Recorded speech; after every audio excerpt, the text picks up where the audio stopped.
이 어느 아내가 있었습니다. 이 남편의 직업이 전문직이라 뭐 경제적으로는 뭐 그래도 나름대로 그냥 괜찮게 살았다고 해요. 그래서 이제 뭐 아내는 이제 전업주부 생활을 하면서 뭐 아이들 잘 키우고 이제 남편 뒷바라지도 아주 잘했다고 합니다. 근데 그러던 어느 날이었어요. 이게 집 앞에서 이렇게 나와서 있는데 어느 행색이 좀 초라해 보이는 어느 남자가 이제 자기한테 이제 말을 걸더래요. 그래서 약간 좀 낯선 남자가 말을 거니까 어느 정도 좀 경계심이 생기긴 했는데 그래도 뭐 벌건 대낮에 뭐 무슨 일이 있겠냐 싶어서 이제 무슨 말을 하나 이렇게 들어봤대요. 그랬는데 그 남자가 대뜸 이제 이 아내의 남편 이름을 얘기하면서 누구시 부인 아니냐라고 물어보더랍니다. 그래서 이 아내가 뭐 그렇다라고 이제 얘기를 했죠. 그러자 이 남자가 대뜸 지금 당신의 남편과 나의 아내가 바람을 피고 있다 이렇게 얘기를 하더래요. 그래서 이제 아내는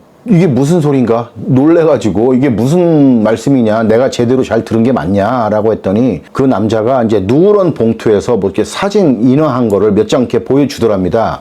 그러면서 거기 보니까 자기 남편하고 그 남자의 아내하고 둘이 모텔에 들어가는 모습, 그리고 뭐 나오는 모습, 그리고 뭐 어느 식당에서 뭐 다정하게 서로 이렇게 밥 먹고 있는 모습, 이런 사진들을 쭉 하고 보여주더래요. 당연히 이 아내는 엄청난 충격을 받았죠. 전혀 생각지도 못한 이 상황에서 전혀 생각지도 못했던 일을 정말 낯선 남자한테 들으니까 얼마나 놀랐겠어요. 그런데 또 이제 그 와중에서 이제 그 남자가 이 아내를 이렇게 많이 위로를 하더랍니다. 뭐 나도 처음에는 엄청난 충격을 받았다. 근데 지금은 조금은 좀 나아진 것 같다. 라고 하면서 너무 놀라지 말아라. 하지만 당신도 알아야 될 일인 것 같아서 이렇게 용기 내서 알려주러 왔다.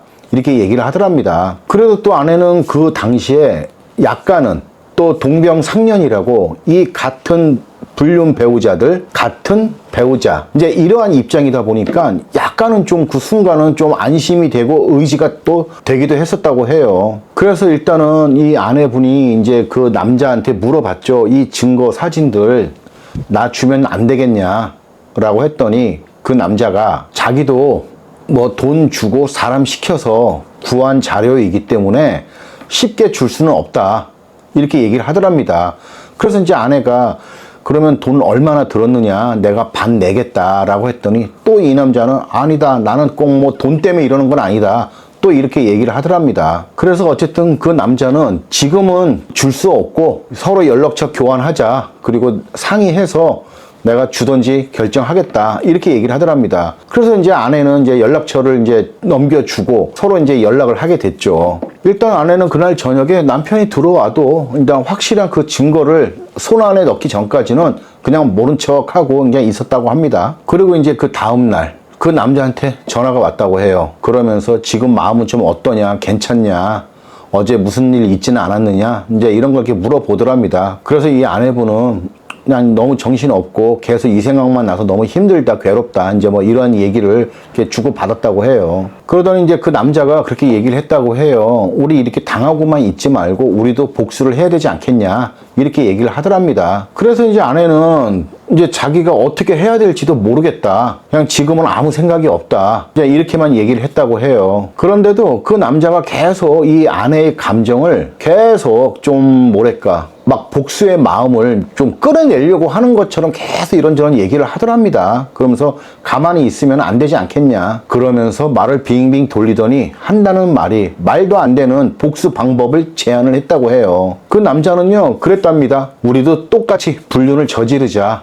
쉽게 말해서 나하고 성관계를 갖자. 이런 제안을 하더랍니다. 그러면서 오늘 당장이 안 되면 내일 저녁에라도 우리 만나자. 이렇게 얘기를 하더라는 거예요. 그리고 우리가 그러한 관계가 되면 그때 가서 이 증거들을 넘겨주겠다. 이렇게 제안을 하더랍니다. 그러니까 이제 쉽게 말해서 그거였어요. 그 남자의 말은 우리 둘이 이러한 성관계를 갖고 이 증거들을 갖고 상간자 소송을 하든지 이혼을 하든지 하자 이렇게 얘기를 한 거죠. 정말 아내는요 그 말을 들었을 때 자기 귀를 정말로 막 수세미로 박박 문질러 버리고 싶었대요. 너무 더럽고 불쾌한 내용을 그 남자가 아무렇지 않게 얘기를 하니까. 그래도 뭐라고 말을 못했답니다. 어쨌든 증거를 확보를 해야 되니까. 그래서 아내는 일단은 어떻게든 증거를 확보할 생각만 하고 그 남자하고 이제 저녁에 만나기로 했어요. 아무튼 뭐 저녁에 그 남자를 만났는데 뭐 식사도 하면서 소주도 한잔 하면서 우리 얘기를 하자 이러면서 어느 식당을 들어가더랍니다. 근데 아내는 솔직히 식당에 들어가고 싶지도 않았다고 해요. 그냥 어디 가까운 커피숍 가서 잠깐 이야기하고 그리고 증거 자료를 좀 받을 생각만 하고 나갔던 거거든요. 그래서 50만 원을 이렇게 담은 봉투를 이렇게 만들어 가기도 했었다고 해요. 돈 요구하면 그 돈 주고 그걸 받아오려고. 어쨌든 어쩔 수 없이 이제 그 남자하고 이제 식당을 갔는데 그 남자가 이제 소주를 시키면서 이 아내에게 계속 소주를 권했다고 합니다. 하지만 아내는 자기는 뭐 술 못 마신다 이러면서 거절을 했다고 하더라고요. 그리고 이제 뭐 자리에 앉아서 이 아내 입장에서는 그 남자하고 뭐 무슨 얘기를 하겠어요. 오로지 이 불륜과 관련된 얘기밖에는 그 외에 할 말이 없잖아요. 그래서 언제 알게 되었느냐, 이거 말고 뭐 또 다른 증거가 있느냐, 이제 이런 걸 계속 물었더니 그 남자는 그 얘기는 좀 이따 하기로 하고 뭐 당신은 좀 어떻게 지냈느냐, 뭐 남편하고의 관계는 그 전에 어땠느냐, 그리고 낮에는 집에서 뭐 하냐, 이런 쓸데없는 것만 물어보더랍니다. 그래서 이 아내가 이 남자하고 한 1, 20분 앉아서 막 이런저런 얘기를 하면서 느꼈던 게 그거래요. 너는 그냥 복수를 위해서 나하고 성관계를 갖고 싶은 거구나. 아니면 또 다른 면으로는 이러한 상황에서도 이를 빌미로 해서 성적 욕구를 채우려고 하는 놈이구나. 딱 이 두 가지 생각이 계속 교차하면서 들었다고 하더라고요. 그래서 생각을 해보니까 결론적으로는 내가 이 사람하고 잠자리를 하지 않으면 저 증거 자료를 내가 받을 수 없겠구나. 이제 이런 생각이 들었답니다. 그래서 이제 마지막으로 그 돈봉투 50만 원이 든 돈봉투를 딱 꺼내면서 이거 받고 증거 줄래 안 줄래? 야, 이것만 물어봤다고 했어요. 그러자 이 남자가 이제 계속 똑같이 내가 지금 돈 때문에 이러는 것 같으냐, 난 그 돈 없어도 된다, 뭐 이렇게 얘기를 하더랍니다. 그래서 이 아내는요, 물론 그 상간녀의 남편과 잠자리를 할 생각은 눈꼽만큼도 없었지만 만약에 그렇게 된다면은 정말 이보다 더한 막장 드라마도 없을 것이고, 이렇게 돼버리면 결국 자기 자신도 남편하고 똑같은 사람이 돼버려서 남편을 탓할 수도 없는 그런 상황이 될 거라는 생각을 했었다고 해요. 그래서 결국 아내는 얼굴을 붉히면서 그 남자한테 따끔하게 이러한 상황에서 네 성적인 욕구를 채우려고 이따위 제안을 하는 게 말이 되느냐, 이거 증거 필요 없다, 난 내 방법대로 내가 알아서 하겠다, 이러면서 이제 자리를 박차고 나왔답니다. 아내는 그때 정말 막 욕이 나올 뻔했대요. 그랬는데 혹시 이 남자가 욕을 먹고 또 무슨 짓을 할지 몰라서 그냥 꾹 참고, 그리고 두 번 다시는 연락도 하지 말라 이렇게 얘기하고 그냥 뒤도 안 돌아보고 막 급하게는 나왔다고 하더라고요. 혹시 그 남자가 따라 나올까봐. 저는 그 아내한테 이 이야기를 들으면서 사람의 성욕은 진짜 이렇게 추해질 수가 있는 거구나, 이런 생각이 많이 들더라고요. 정말 그 남자가 뭐 성적인 욕구 이것과 전혀 상관없이 불륜 배우자들한테 가장 큰 충격을 줄 수 있는 방법으로 이걸 생각해내서 이 아내한테 제안을 한 것일까요? 아니면 단순 이를 빌미로 해서 그 아내와 성관계를 갖고 싶어서 그런 제안을 한 것일까요? 정말 복수의 마음만 있는 상황이라면 그 남자의 마음은 충분히 이해합니다. 하지만 그 마음은 이해하지만 그 해결 방법은 정말 잘못된 거죠. 아무튼 단순히 자신의 성적 욕구를 해소를 하려고 이를 이용해가지고 자신의 성적 욕구를 좀 풀려고 했던 게 아니었나라는 그런 생각이 많이 들더라고요. 사실 이 상간자의 배우자가 찾아와서 이러한 사실을 알렸던 경우를 제가 여러 차례 보긴 했습니다. 하지만 대부분 찾아온 사람들은요, 그냥 자신의 어떠한 답답한 심경 고백을 하고 그리고 앞으로 어떻게 할 것인지 이런 부분에 대해서 상의를 하고 가는 게 대부분이지, 이 사람처럼 이렇게 뭐 대놓고 우리 복수하자 이러면서 우리도 성관계를 갖자 이러면서 적극적으로 막 꼬시려고 하는 이러한 남자는요, 제가 그때 처음 봤습니다. 그때 그 아내분이 저한테 그런 말씀을 하시더라고요. 아주 그냥 잘난 남편 둬서 자기가 얼굴도 모르는 남자한테 별의별 소리를 다 들었다고 하더라고요. 정말 생각 같아서는 당장 정말 멱살이라도 잡고 경찰서에 끌고 가고 싶었대요, 그 남자를요. 그렇지만 일을 크게 만들고 싶지는 않아서 그냥 참았다고 하더라고요. 아무튼 그 남자는 이제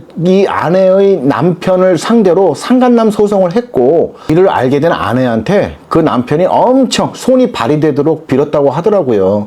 그래서 이 아내도 그대로 상간녀 소송을 했습니다. 그리고 그 당시 아내는 이제 상간녀 소송이 끝나고 이혼을 좀 생각해 보겠다라고 하셨는데, 그때 차마 이혼을 하진 못하셨어요. 근데 이게 이제 뭐 오래전 일이라서 지금은 뭐 어떻게 잘 살고 계신지 그건 제가 잘 모르겠네요. 아무튼 저는 솔직히 그때 그 남자의 얼굴도 궁금하더라고요. 어떻게 생겨먹었길, 이러한 상황에서 이러한 짓을 할 생각을 했나 싶어서요. 나중에 뭐 소송을 통해서 뭐 알게 된 건데, 그 남자는 집에서 그렇게 뭐 잘하는 남편은 아니었던 것 같아요. 뭐 술 마시고 아내를 수차례, 그러니까 이제 상간녀죠.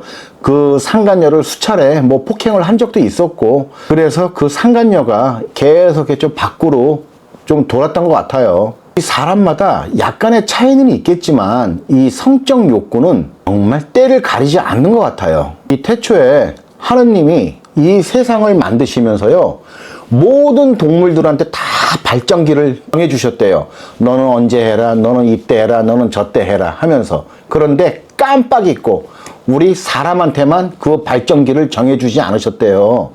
그래서 이 사람들이 하느님만 만나면 계속 졸랐대요. 나는 언제 해요, 나는 언제 해요, 나는 언제 해요. 이래서 이 귀찮아진 하느님이 몰라, 넌 아무 때나 해, 이렇게 얘기를 했대요. 그래서 그때부터 사람은 아무 때나 했고, 그래서 불륜 관계까지 하게 됐대요. 이건 농담입니다. 그냥 웃자고 하는 소리예요. 아무튼 이 배우자의 불륜 행위로 정말 당하지 않을 이 수치스러운 일까지 당하는 피해 배우자분들이 참 많으세요. 그래도 그냥 그 상처 잘 이겨내시면서 꿋꿋하게 잘 살아가시기를 바라겠습니다. 끝.